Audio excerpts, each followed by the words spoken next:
रावण ने मां सीता जी का अपहरण पंचवटी नासिक महाराष्ट्र से किया और पुष्पक विमान द्वारा हम्पी कर्नाटक लेपक्षी आंध्र प्रदेश होते हुए श्रीलंका पहुंचा। आश्चर्य होता है जब हम आधुनिक तकनीक से देखते हैं कि नासिक हम्पी लेपक्षी और श्रीलंका बिल्कुल एक सीधी लाइन में हैं। अर्थात ये पंचवटी से श्रीलंका जाने का सबसे छोटा रास्ता है। अब आप ये सोचिए कि उस समय गूगल मैप नहीं था जो शॉर्टेस्ट वे बता देता, फिर कैसे उस समय यह पता किया गया कि सबसे छोटा और सीधा मार्ग कौन सा है? या अगर भारत विरोधियों की अहम संतुष्टि के लिए मान भी लें कि चलो रामायण केवल एक महाकाव्य है जो वाल्मीकि ने लिखा, तो फिर यह बताओ कि उस जमाने में भी गूगल मैप नहीं था, तो रामायण लिखने वाले वाल्मीकि को कैसे पता लगा कि पंचवटी से श्रीलंका का सीधा छोटा रास्ता कौन सा है? महाकाव्य में तो किन्हीं भी स्थानों का जिक्र घटनाओं को बताने के लिए आ सकता था, लेकिन क्यों वाल्मीकि जी ने सीता हरण के लिए केवल उन्हीं स्थानों का जिक्र किया जो पुष्पक विमान का सबसे छोटा और बिल्कुल सीधा रास्ता था? ये ठीक वैसे ही है कि आज से 500 साल पहले गोस्वामी तुलसीदास जी को कैसे पता कि पृथ्वी से सूर्य की दूरी क्या है?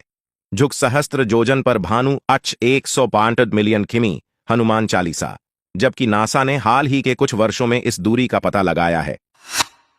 अब आगे देखिए, पंचवटी वो स्थान है जहां प्रभु श्री राम, माता जानकी और भ्राता लक्ष्मण वनवास के समय रह रहे थे। यहीं शूर्पणखा आई और लक्ष्मण से विवाह करने के लिए उपद्रव करने लगी। विवश होकर लक्ष्मण ने शूर्पणखा की नाक यानी नासिका काट दी और आज इस स्थान को हम नासिक महाराष्ट्र के नाम से जानते हैं। आगे चलिए। पुष्पक विमान में जाते हुए सीता जी ने नीचे देखा कि एक पर्वत के शिखर पर बैठे हुए कुछ वानर ऊपर की ओर कौतूहल से देख रहे हैं। तो सीता ने अपने वस्त्र की कोर फाड़कर उसमें अपने कंगन बांधकर नीचे फेंक दिए ताकि राम को उन्हें ढूंढने में सहायता प्राप्त हो सके। जिस स्थान पर सीता जी ने उन वानरों को ये आभूषण फेंके वो स्थान था ऋष्यमुख पर्वत, जो आज के हम्पी कर्नाटक में स्थित है। इसके बाद वृद्ध गिद्धराज जटायु ने रोती हुई सीता जी को देखा कि कोई राक्षस किसी स्त्री को बलात् अपने विमान में लेके जा रहा है। जटायु ने सीता जी को छुड़ाने के लिए रावण से युद्ध किया। रावण ने तलवार से जटायु के पंख काट दिए।